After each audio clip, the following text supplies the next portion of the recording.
ایک سبق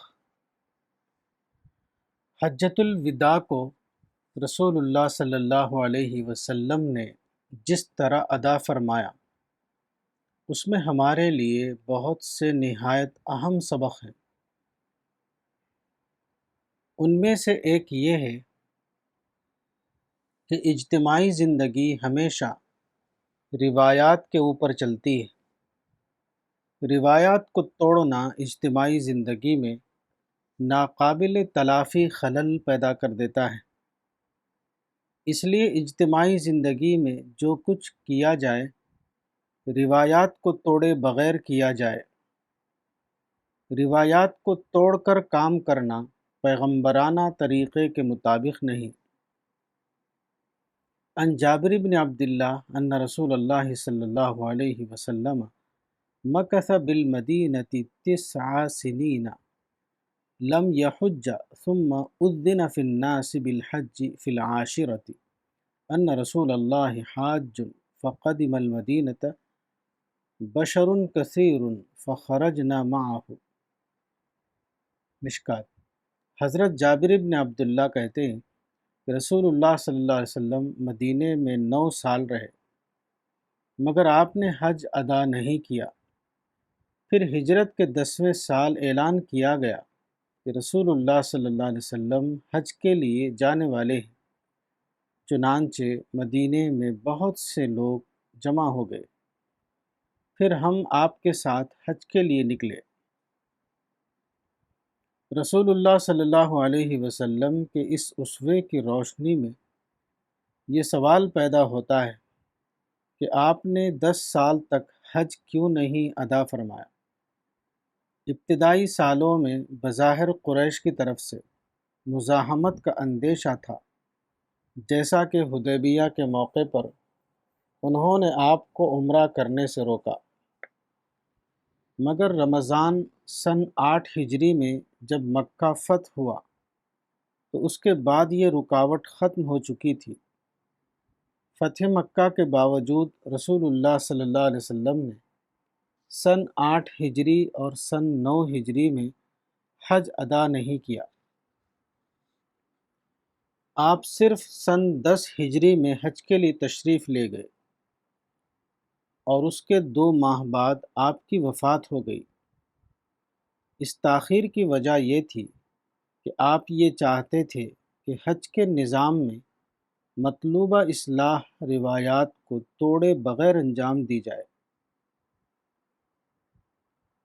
اس تاخیر کی وجہ یہ تھی کہ آپ یہ چاہتے تھے کہ حج کے نظام میں مطلوبہ اصلاح روایات کو توڑے بغیر انجام دی جائے۔ کیلنڈر 2 قسم کے ہیں، ایک قمری، دوسرے شمسی۔ قمری کیلنڈر چاند کے بڑھنے اور گھٹنے کے اعتبار سے مقرر ہوتا ہے، جس کا ہر آدمی براہ راست مشاہدہ کر رہا ہے۔ شمسی کیلنڈر علم الحساب کے ماہرین سورج کی گردش کا ریاضیاتی شمار کر کے بناتے ہیں۔ بالفاظ دیگر قمری کیلنڈر فطری کیلنڈر ہے اور شمسی کیلنڈر حسابی کیلنڈر۔ عبادات کے نظام کے لیے اللہ تعالیٰ نے قمری کیلنڈر کو پسند فرمایا ہے۔ اس کی وجہ یہ نہیں کہ قمری کیلنڈر افضل یا مقدس ہے۔ جس خدا نے چاند کی گردش مقرر کی ہے، اسی خدا نے سورج کی گردش بھی مقرر کی ہے۔ پھر ایک مقدس اور دوسرا غیر مقدس کیسے ہو سکتا ہے؟ اس کا سبب دراصل عملی ہے، نہ کہ اعتقادی۔ عبادات میں فطری سادگی کا لحاظ کیا جاتا ہے، اسی لیے عبادات کو قمری کیلنڈر کی بنیاد پر بنایا گیا ہے۔ یہی وہ حقیقت ہے جو ایک روایت میں ان الفاظ میں بیان ہوئی ہے۔ عن عبداللہ بن عمر قال رسول اللہ صلی اللہ علیہ وسلم انا امۃ امیۃ لا نکتب ولا نحسب الشہر ہکذا وہکذا انا امۃ امیۃ لا نکتب ولا نحسب الشہر ہکذا وہکذا وہکذا۔ وعقد الإبهام في الثالثة ثم قال الشهر هكذا وهكذا وهكذا، يعني تمام الثلاثين، يعني مرة 29 ومرة 30، متفق علیہ۔ حضرت عبداللہ ابن عمر کہتے ہیں کہ رسول اللہ صلی اللہ علیہ وسلم نے فرمایا، ہم ناخواندہ لوگ ہیں، ہم نہ لکھتے اور نہ حساب کرتے، مہینہ یوں ہے اور یوں ہے اور یوں ہے۔ اور آپ نے تیسری بار انگوٹھے کو موڑا، پھر فرمایا کہ مہینہ یوں ہے اور یوں ہے اور یوں ہے، یعنی پورے 30، کسی بار 29 دن کا اور کسی بار 30 دن کا۔ قمری مہینے کی بنیاد چاند کی روایت پر ہے، اس لیے وہ کبھی 29 دن کا ہوتا ہے اور کبھی 30 دن کا۔ رسول اللہ صلی اللہ علیہ وسلم نے اس بات کو سادہ طور پر اس طرح سمجھایا کہ آپ نے دونوں ہاتھ کی انگلیاں کھول کر 3 بار دکھائیں، یعنی 10 10 10، کل 30۔ پھر دوسری بار آپ نے دونوں ہاتھ کی انگلیاں کھول کر 3 بار دکھائیں، آخری بار ایک ہاتھ کا انگوٹھا سمیٹ لیا، یعنی 10 10 9، کل 29۔ اس کا مطلب یہ نہیں ہے کہ قمری مہینہ کوئی دینی مہینہ ہے اور تمام معاملات کا حساب قمری کیلنڈر کی بنیاد پر ہونا چاہیے۔ اس کا تعلق دراصل عبادتی امور سے ہے۔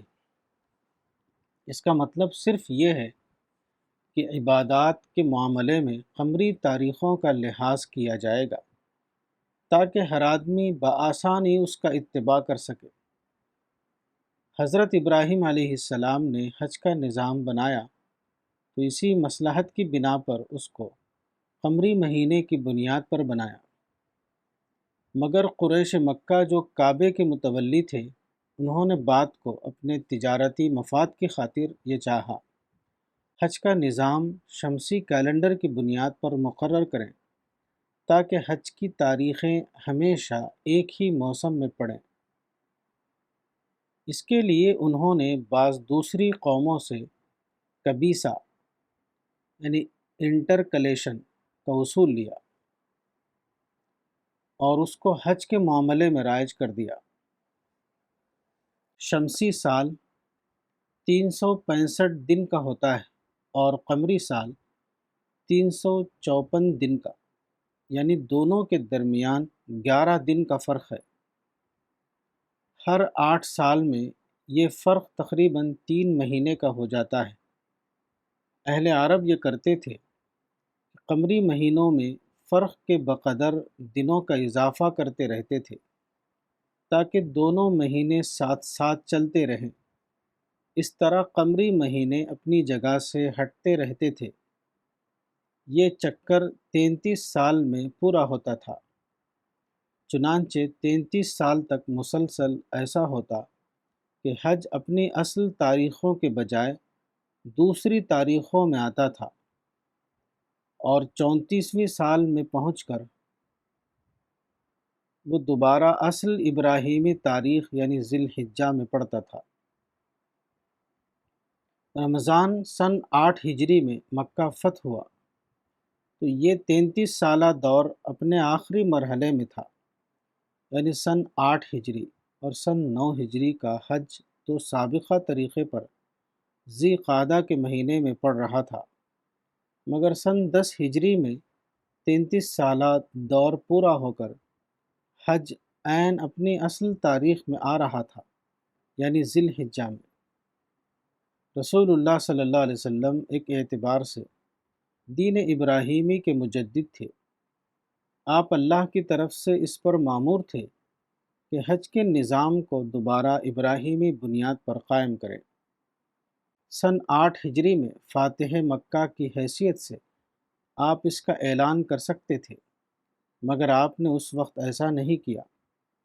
اسی طرح سن 9 ہجری میں آپ کے لیے ممکن تھا کہ حج کو ابراہیمی تاریخوں میں ادا کیے جانے کی ہدایت جاری کر دیں، مگر اب بھی آپ خاموش رہے۔ یہ ضروری کام آپ نے سن 10 ہجری میں کیا، جبکہ حج کی تاریخ اپنے آپ ابراہیمی تاریخوں میں پہنچ گئی تھی۔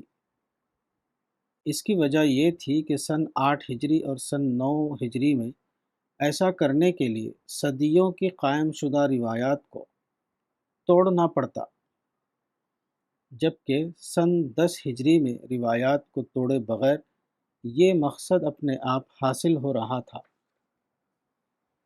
سماجی زندگی میں روایات کی بے حد اہمیت ہوتی ہے، اس لیے پیغمبر کی ہمیشہ یہ کوشش ہوتی ہے کہ روایات کو توڑے بغیر اپنا مقصد حاصل کیا جائے۔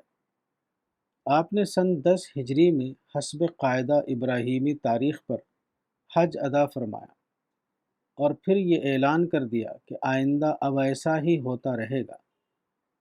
یہی وہ حکمت ہے جو رسول اللہ صلی اللہ علیہ وسلم کے حجۃ الوداع کے خطبے میں ان الفاظ میں بیان ہوئی ہے: ایھا الناس ان الزمان قد استدار فهو اليوم كهيئة يوم خلق الله السماوات والأرض وإن عدة الشهور عند الله 12 شهرا۔ ابن جریر: اے لوگو، زمانہ گھوم گیا، بس آج کے دن وہ اپنی اس ہیئت پر ہے جس دن کہ اللہ نے زمین اور آسمان کو پیدا کیا تھا، اور مہینوں کی گنتی اللہ کے نزدیک 12 مہینے ہیں، یعنی 33 سالہ چکر پورا ہو کر آج 9 ذی الحجہ دوبارہ 9 ذی الحجہ کو پڑ رہا ہے۔ یہی نظام قدرت کے مطابق ہے۔ اب سابقہ مصنوعی کیلنڈر ختم کیا جاتا ہے، آئندہ اسی قدرتی کیلنڈر کے مطابق ہر سال ذی الحجہ میں حج ادا کیا جاتا رہے گا۔